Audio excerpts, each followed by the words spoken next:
Love it. Um, okay, folks, welcome to another episode of Better You. I am back today again with one of my really cool friends. She's here. We're going to talk about some really exciting topics. I know you folks met Andrea before. And Andrea, how's everything going? Are you already all set for the holidays? Yeah, more or less. Things are good. Kind of all geared up, getting ready for next week is my last week of the year. So finishing early. Right.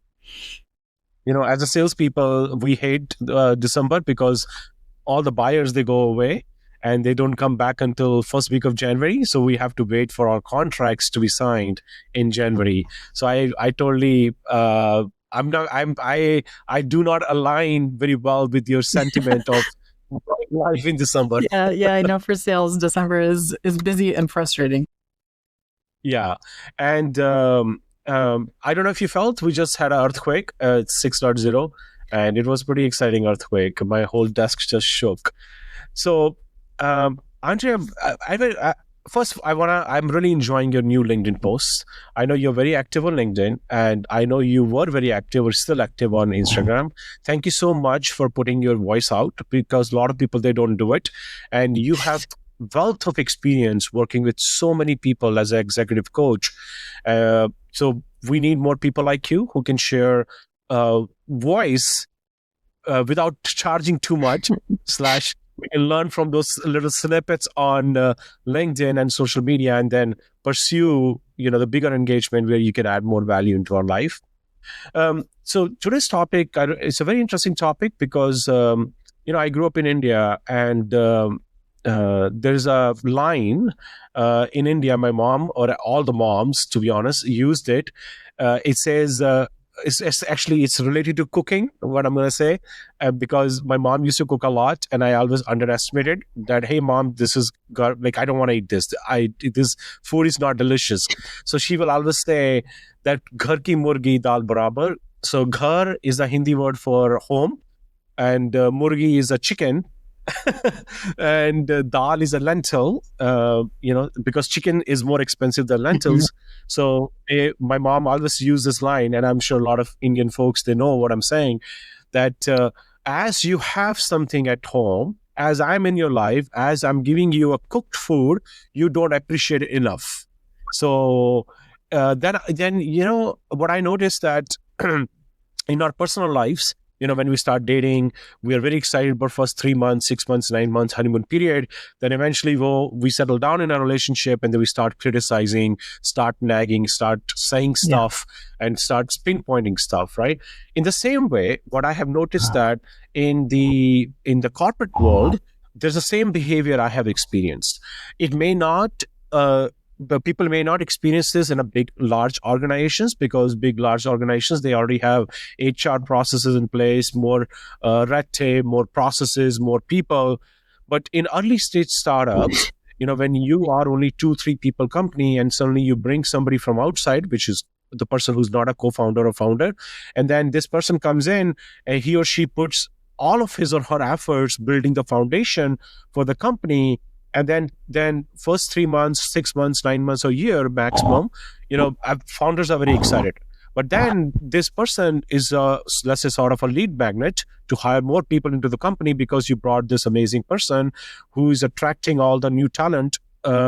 Because it's very hard sometimes for early stage startups to hire top performers, because top performers always feel that if there is already someone there who's not a co-founder and a top performer, then people will start coming in. Otherwise, it's very hard to bring a good talent. And this is what I have experienced, that startups, they always struggle with. So what I want to focus this discussion on, that what is that mindset of founders and leaders, so-called leaders, or who are on the path to learn leadership, and how can they recognize this behavior, and once they recognize this behavior, how they can fix it, right? Yeah. So what I did was, I didn't really know the English meaning of Ghar ki Murgi Dal Barabar. Then I went to ChatGPT, I got on Google, I searched multiple articles, a lot of stuff here and there. Then I found this line, it's called "Familiarity breeds contempt." right? And this is what this is what we're going to focus on this episode. So let's start with your take on this. Ghar ki murgi dal barabar. How do you feel about it? Do you think it happens in corporate life? I know it happens in personal life. What's your take on it? Yeah. This is a really interesting topic. I don't really hear people talk about all that much. So, a big part of what I do is we call it help people be more human at work or embrace their humanity. And sometimes it's not always exactly clear to people what that means, but this is one of those things, right? That's very universal across all cultures. It's in your personal life. It's in your work life. It's in startups. It is in big corporations. I see it all the time. And what I think the core of it is, my take is a little bit different than familiarity breeds contempt, which I think is part of it. But the other part is that we idealize people.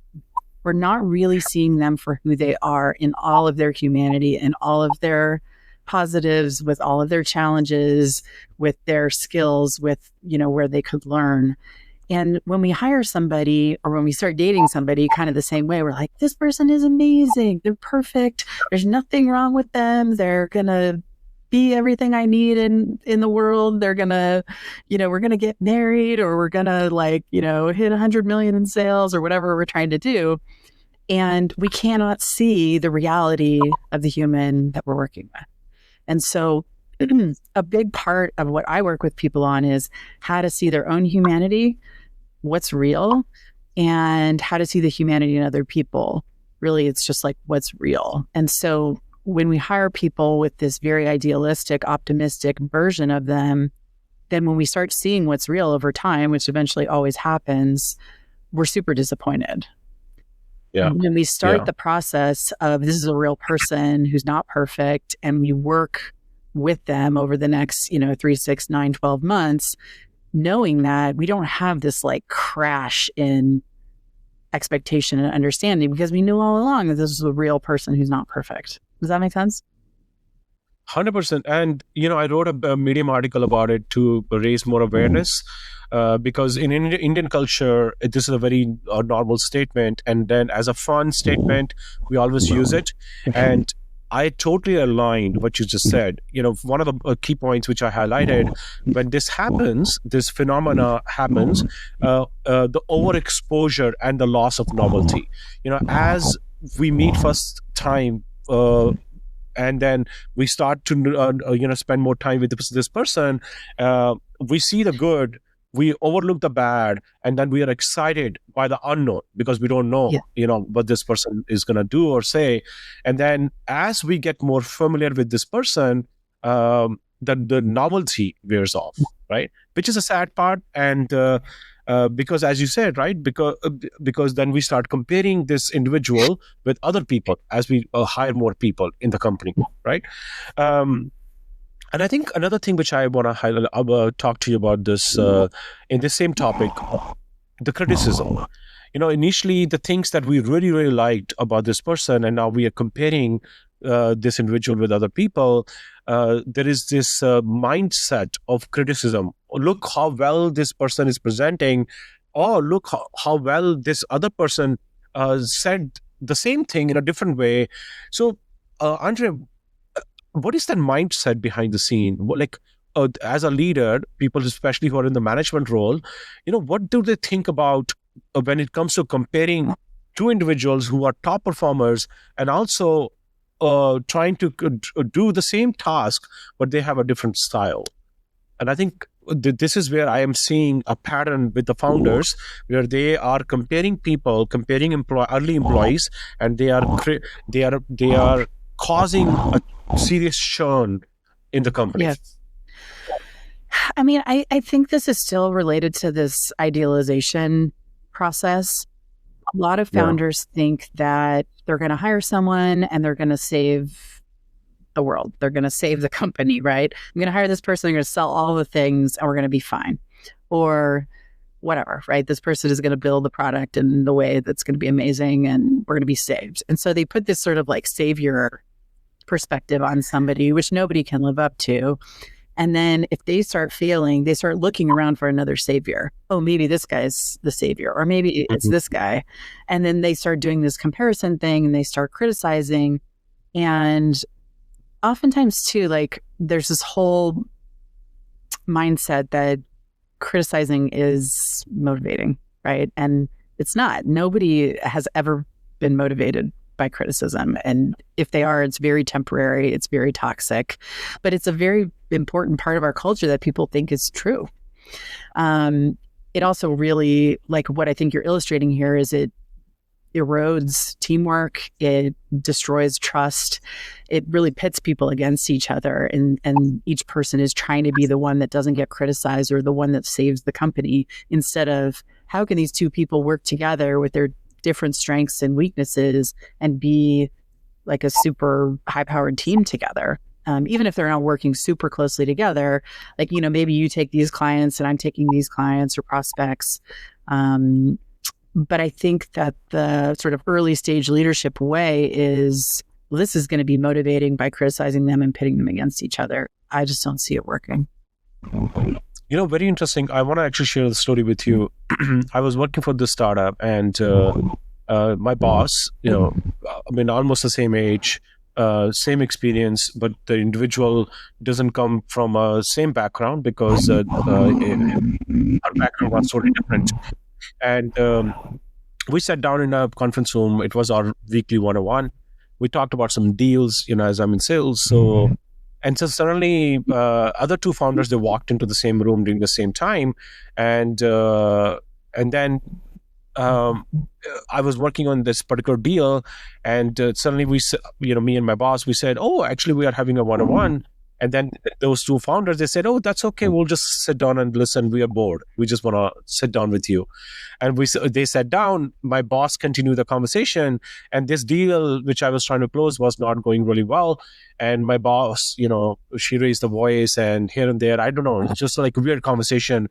You know, when two people are in the room, they're talking to each other, there's a different tone, different vibe, different way of feeling. But now suddenly there are two other people who are not part of this conversation, but this individual continue the conversation the same way, and with a more higher tone. Then after the 101, I gave a feedback to my boss. I said, listen, I didn't like the way you were talking to me in front of other two founders because your tone was really harsh. And then she said, what do you mean? Well, how do you expect me to change my tone? I said, listen, you know, during the 101, we are having open conversation. It stays between us. I take the feedback, you take the feedback, we'll move on. And then, funny enough, she said to me, she said, I was criticizing you to motivate you. And I said, listen, I am a self-motivated person. I am a top performer. And I have done this in last 6-7 years so many times. I felt that you were micromanaging me. You were criticizing me in front of two other people now. And I don't know how those two people are going to feel, whatever you're saying. You were being disrespectful to me. So I actually want to highlight what you're saying, that this confusion of, hey, I am criticizing you, or I am micromanaging you, or to inspire you. Andrea, do you know, by any chance, do you know that behavior of that leader, like what they think behind the scene, and how can they fix it?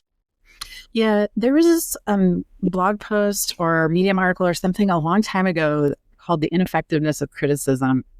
I'll have to see if I can find it and send it to you. Maybe you can link to it or something. But it's basically all about how like criticism doesn't work, to your point, but there's still this overwhelming idea that it does work. So Brene Brown has done a lot of research on shame, and a lot of criticism is about creating shame. And what she has found in her many years of research is that there is no benefit to shame at all. Like it is a completely unproductive function. Or if there is something valuable about it, we haven't discovered it yet through research. So because basically it shuts people down, it freaks them out, it makes them go inwards and not be able to do the thing that they're trying to do. So actually, by creating shame in somebody, by criticizing them or embarrassing them or whatever, you're actually making it harder for that person to succeed instead of easier.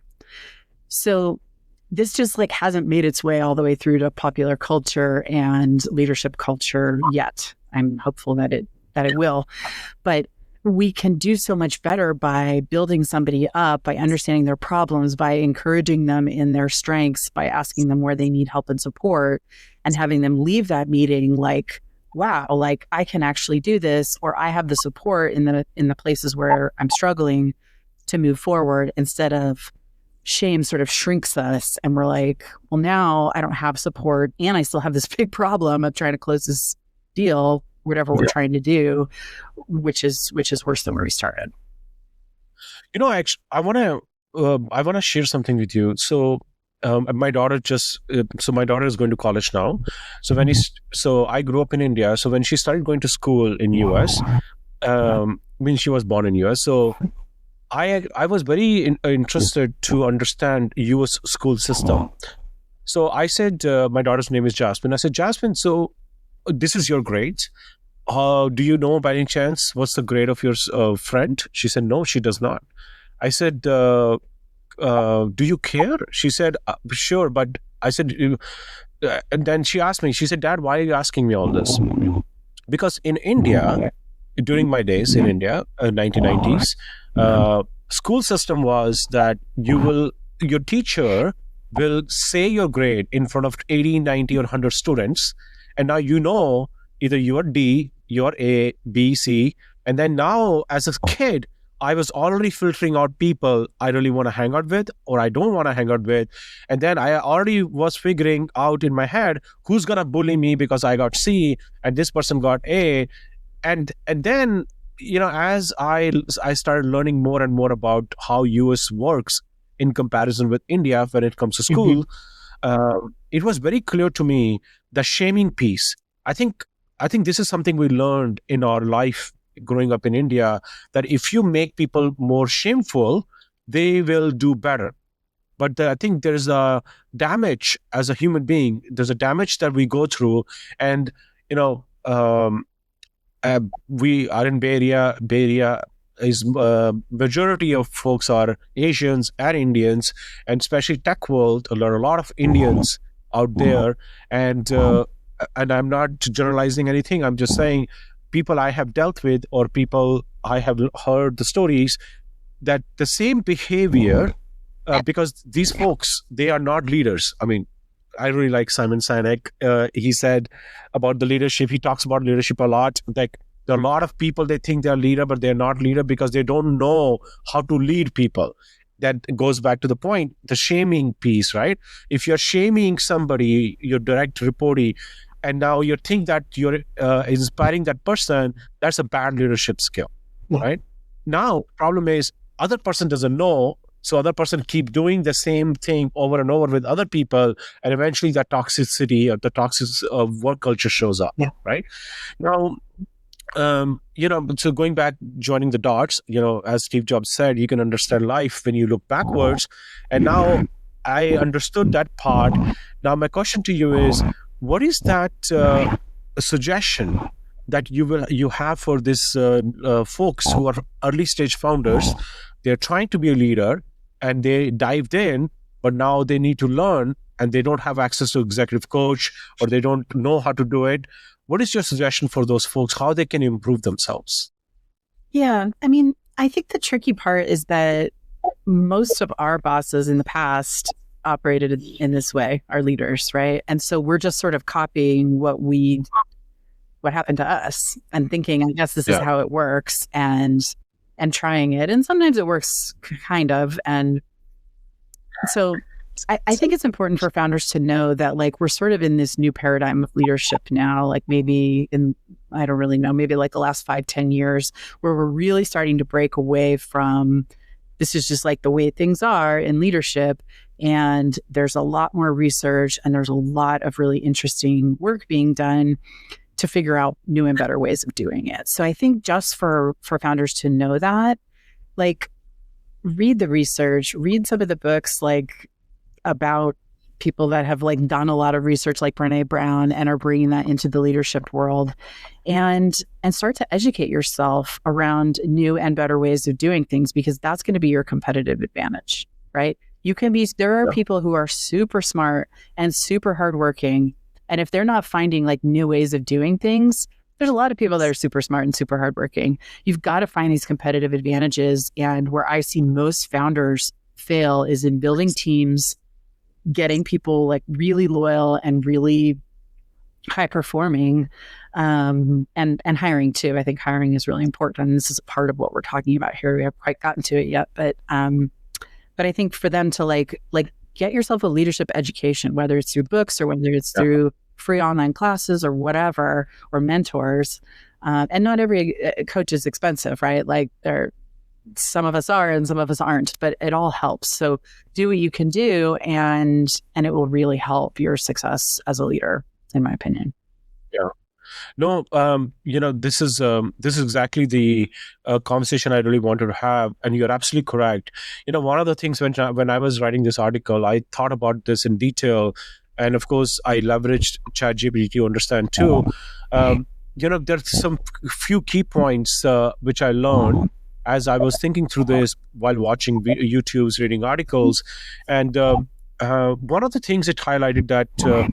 As a leader, now let's say if I'm leading somebody and now I want to change my behavior to improve the work culture setting, the first thing it says, practice gratitude. You regularly acknowledge other people, how good they are, people you hired, people you didn't hire, people who are part of your organization.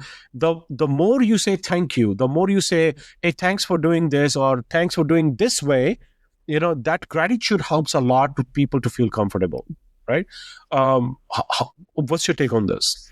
Yeah, I think you're right. I think there's sort of two parts to gratitude. There's the internal part of appreciating what somebody brings instead of looking for what's missing. Like instead of Niraj sold $1 bazillion in sales, I'm focused on like the 2 deals you didn't close, which is what a lot of leaders do. So you're looking at the parts to criticize, you're looking at the parts that are missing. If I focus on like, wow, he's only been here for 6 months and he's closed like all of these deals and it's been really amazing. Okay, a couple of them didn't work out. It doesn't mean we ignore those, but we might say, like, I can really appreciate what he's bringing to the organization. And then there's the part of actually expressing it, which is also important because you need to feel appreciated and valued as well. But for leaders, they have to do both pieces. Sometimes people do gratitude like the whole point of it is just to tell you, but it's really about your like area of focus. Like, am I focusing on what's going well or am I focusing on what's going wrong? Very nice. Yeah. No, you're absolutely correct on this part. And, one, you show off, like you fake gratitude versus genuinely a genuine gratitude, and other people can feel it. That's very important. And because I notice, again, I know I do talk about this, but the reason I talk about this in open media now, because these things happens all the time in the rooms, in the work settings. So, for example, taking credits from other people, you are doing all the work, and behind the scene, your boss is taking the credit, and then in front of you saying thank you, but in front of 2 other people, 10 other people not saying thank you to you. That also creates a really weird environment, because I have seen this where this individual acknowledged amazing work I was doing, but never acknowledged the amazing work I was doing in front of other people. So when I was leaving the company, as a feedback, I gave it to this individual. I said, you always said thank you to me in my one-on-ones, but you never said thank you or a great job or great work in front of the whole company or in front of the other people. And you won't believe, when I left this organization, this person called me and said, I never acknowledged that how amazing you were, and you helped us to raise so much money. Now you're leaving. I just want to say this, that I learned a lot from you with the feedback you gave me. So again, right, one-on-one gratitude versus genuine gratitude, where you are acknowledging the behavior. Another thing which I was thinking in the same note, I have never tried this. I never had a chance. Maybe I would love to hear your thought. It says introduce novelty, introduce new experiences. Like as any relationship, personal and professional. Like in personal relationships, we go and do date nights. We go out, try something new food, new places, new resort, and so on. In the work setting, what are the different things that we can think about? Like, creating the new environment, new challenges where everybody stays excited and motivated.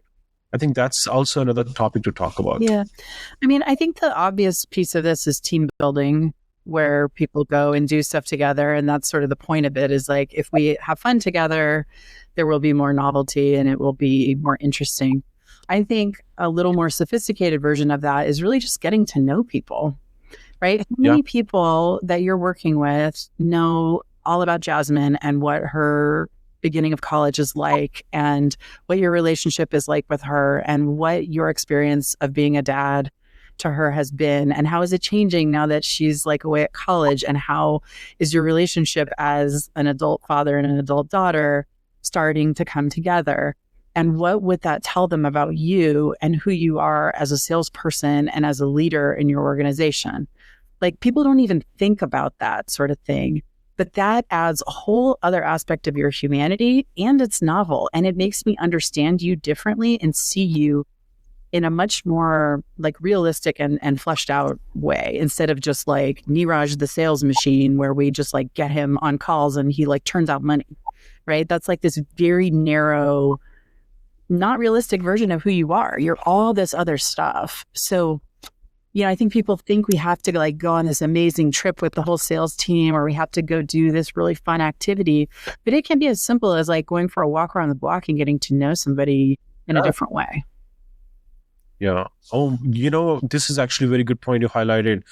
When you show genuine interest in other people's life, people feel that, yes, I belong to this place, I belong to this team, and I'm going to contribute more. And if everything is transactional, so it is transactional. Like, you will check out as soon as the transaction is done. I'm so glad you mentioned this. Like paying attention to what else is going on besides work in your life. So that creates that feeling that, yes, I am here. These people, they care about me, and I'm going to be here, right? And this is the thing I want to highlight for startup founders, because they don't have the money to take the whole team to Hawaii or like some fancy thing, right? And it doesn't matter. I was talking to Ida yesterday, one of our mutual friends, about like what we used to do at my first startup. And like for Christmas presents, right? We didn't have money for huge Christmas bonuses. We were like, are people gonna be upset? Are they gonna feel like they wish they were somewhere else? And what we did was we bought personal Christmas gifts for everybody on the team. Like, we knew them well enough to know this person needed a TV for their room. They were like 24 and they didn't have very much money. This person needed a new laptop. This person needed a camera, like whatever. Like, I mean, it was a long time ago, cameras. But like, when you know someone well enough to buy them a Christmas gift, none of them were over like $500 or something like that. If we had given them a $500 check, they would have been like, okay, that's kind of whatever. But the fact that we gave everybody these personal gifts, like it really touched them, and they remembered it for years. And people still reach out and are like, remember when you got us these things? With a small money, like they felt really connected and cared about and known, right? And that's what humans want generally, whether it's in our home relationships, our friendships in the community, or at work. We want to be seen, we want to be known, we want to be appreciated and valued for what we bring. We don't want to be shamed, criticized, or like feel like we're just a transaction. So startup founders actually have an advantage here, because they don't have 10,000 employees. They have 3 or 10 or 50. And I think that they can be an overlooked opportunity.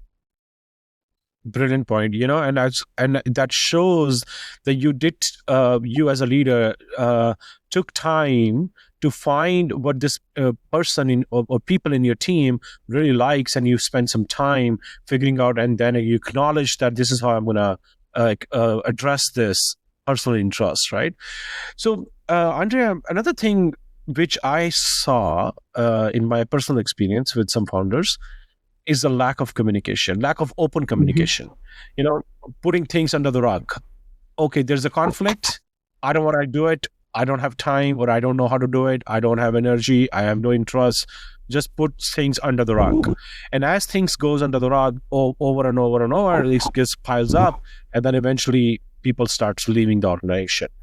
Now, I just never understood this. I was really bad in handling conflicts, but eventually I learned as I started spending more time with more smarter people like you.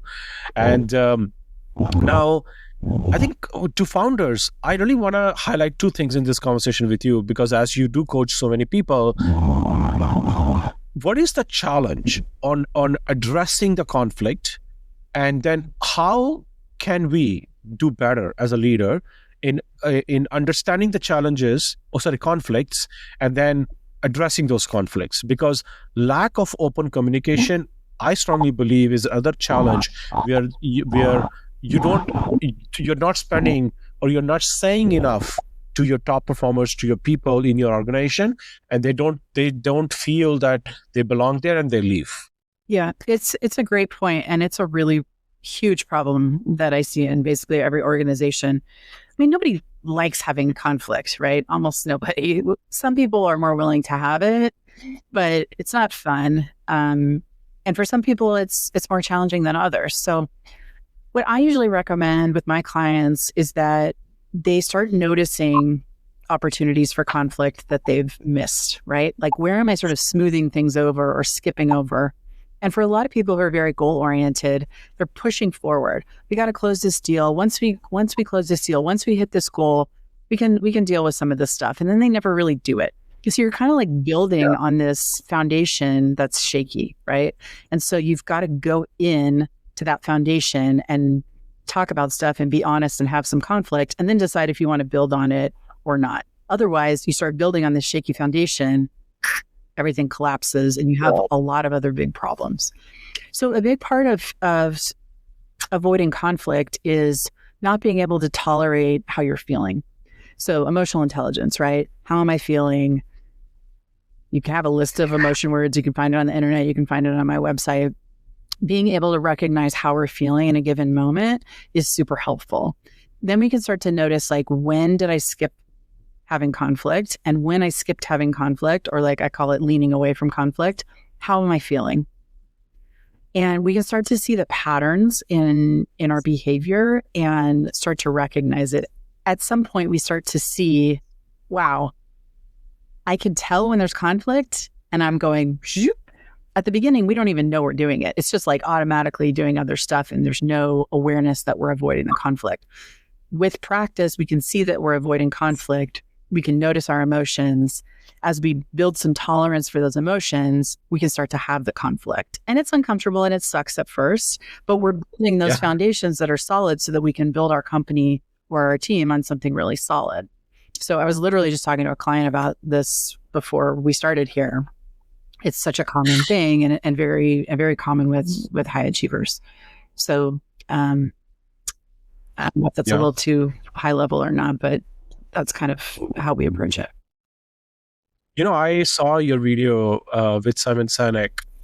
I think you did the same exercise with him, where you were asking him to feel the energy, and he said, "Oh, I don't really know how to do this stuff." That's correct, right? I saw that video. Yeah. And so my question is, and actually this comes to the closing of our episode, is the mindfulness and our self-awareness. The mindfulness is where you take a long, deep breath, you understand, yes, there is a problem. And then you understand that self-awareness, that yes, I may be the cause of this problem. Let me work on it, right? So my question is, why do people, they afraid of taking this long, deep breath and trying to feel the energy in their body, and then trying to take the full responsibility that maybe I'm the problem of this whole thing and I should find a solution to it? What is that? What happens behind the scene in the human mind? Yeah, I mean, I think most people just don't really know how to do it, which is why learning mindfulness can be so powerful, because it's not that hard to learn. It's hard to consistently practice, but it's not that hard to actually learn and do, right? So it's a great place to start. I think about it in 3 pieces. So there's mindfulness, or like mindset stuff, where you're the thinking brain, right? Then there's the feeling. What emotions am I experiencing? most people are more familiar with the head cognitive piece, a little less the emotional piece, but everybody knows like the term emotional intelligence. They may not quite know how to apply it, but they know what it is. And then there's sort of like the gut or body or somatic intelligence, which is like, what does my body know that my brain or even my emotions don't? And so we kind of have to use all three of these centers of intelligence in order to do some of this work.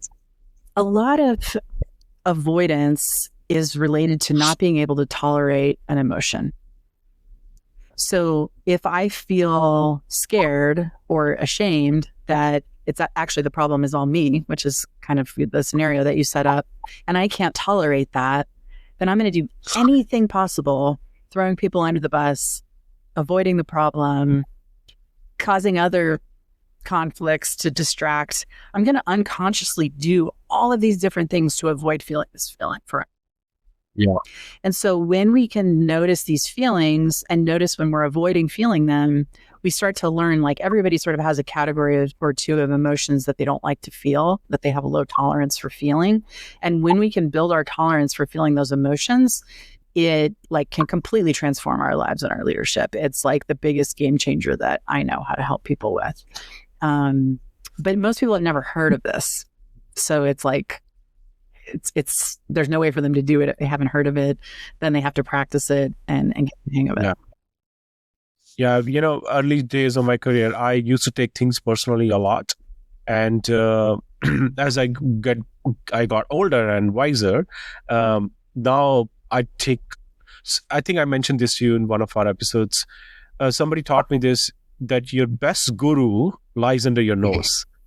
When I didn't understand at the time, then I understood that my nose is right here, my guru is right here. The long deep breath will help me to understand where I am and what to do. What should I do next? Yeah. Very good point. Awesome. And so, Andrea, this brings to the closing of our episode. Anything you would like to share with the audience before we start? I really like this topic. I think your article is great. I think that startup founders in particular just have such a great opportunity to differentiate themselves and to get to know their teams, avoid this problem of familiarity breeds contempt. One other resource is Esther Perel.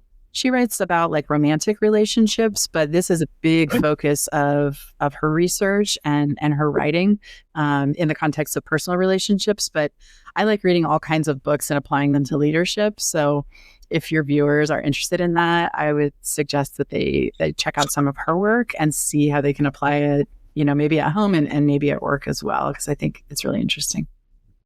Oh my God, please do text me the book. I will add into the description. Yeah, will do. Awesome. Andrea, thank you so much. Yeah, thanks for having me. Happy holidays. You too. Bye. Bye.